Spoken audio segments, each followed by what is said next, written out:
Patricia Luková, Kajla, Slovensko.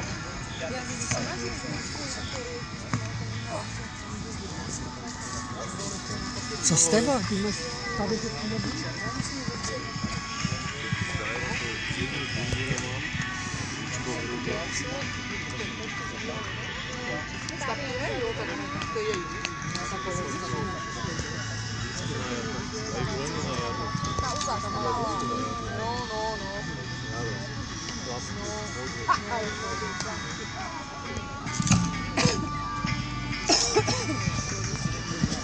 Co tak?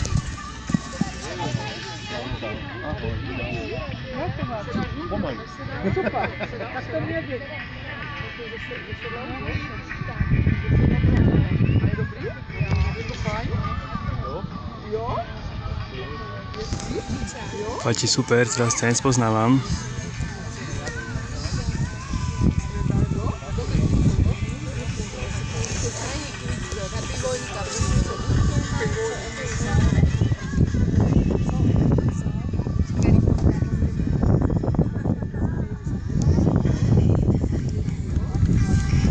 Super.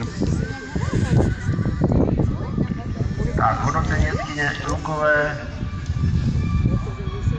Pěkný parkour, trasa parkour byla dobrá, tento taky škoda té chybičky. V mojich letech, Ondřej. Co se týká středu jeskyně, trošičku vylepšit řetěžení holedy a klidnější ruka. Hodnocení 7,3. Minus půl bodu za chybu 6,8.